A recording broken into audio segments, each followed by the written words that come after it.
bonjour, bonsoir. Je me présente, je suis Dylan Baillargeon, le quatrième membre d'équipage du balado, et aujourd'hui, j'aimerais que l'on essaye quelque chose de différent. Voici un format court qui a été tiré du balado Voyage dans l'espace, qui est disponible sur SoundCloud, Spotify, ainsi que sur YouTube. Dans ce petit extrait, nous allons parler de Mars. Donc, tirez-vous une bûche et profitez de ce petit voyage dans l'espace avec la compagnie de mes coéquipiers. La planète Mars, celle qu'on surnomme la planète rouge. D'abord, Claude, pourquoi Mars est rouge? Bonne question. C'est que, d'abord, pourquoi on l'a appelée la planète rouge? Parce que quand on la regarde, on la voit qu'elle est rouge. Si vous repérez comme il faut Mars, et ça, les anciens l'avaient très bien vu. Fait que pour eux, la planète, elle était rouge. Elle est effectivement rouge. Et eux, ils pensaient que c'était une planète de sang. Là. C'était parce que le sang coulait à flot sur cette planète-là. Quand je dis coulait à flot, littéralement. Donc, la planète était rouge sang. En pratique, pourquoi la planète Mars est-elle rouge? Parce qu'elle est réellement rouge. C'est drôle à dire, c'est parce qu'elle est rouillée.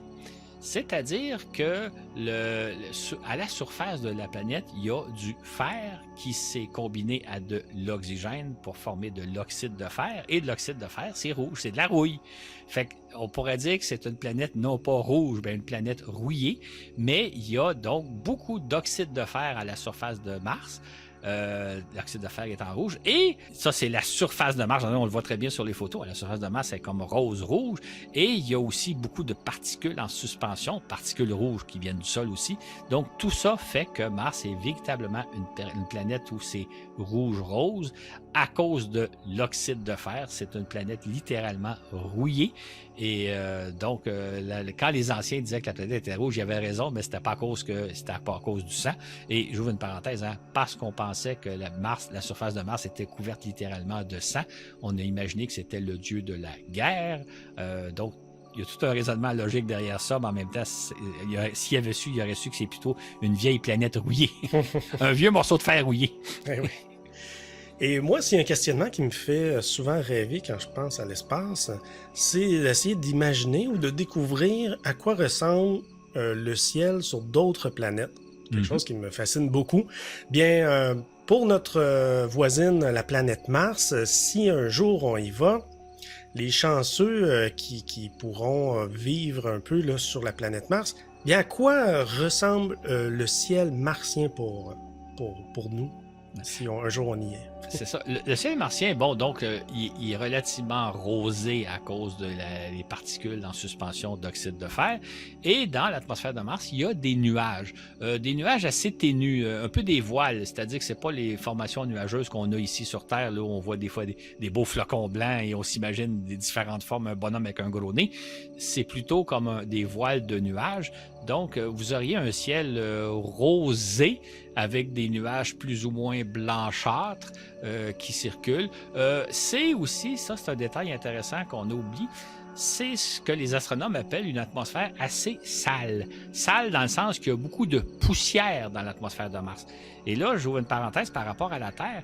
Un phénomène sur Terre qu'on n'a pas conscience, c'est que parfois notre atmosphère sur Terre devient relativement sale. Il y a beaucoup de poussière, entre autres, il y a eu des feux de forêt cet été. Ça peut comme mettre beaucoup de particules dans l'atmosphère. Sauf qu'il y a de la pluie sur Terre, il pleut assez souvent. La pluie a tendance à nettoyer, à lessiver l'atmosphère terrestre, donc à ramener au sol, à rabattre au sol la poussière. Il n'y a pas ce phénomène-là sur Mars. Il n'y a pas d'eau, il n'y a pas de pluie. Donc, c'est une atmosphère très poussiéreuse, très sale.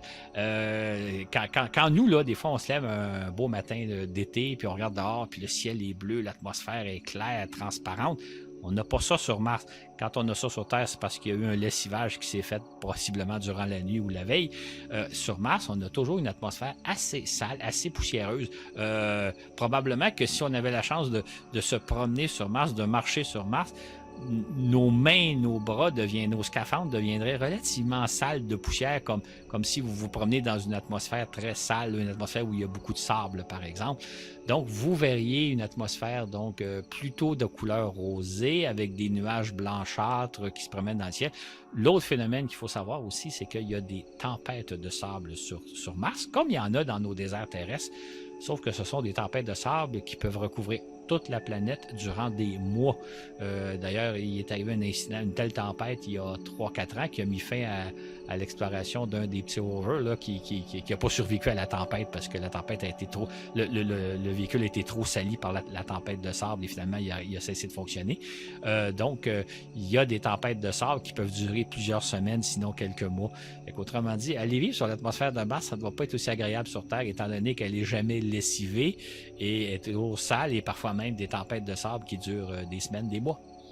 Eh bien, très intéressant.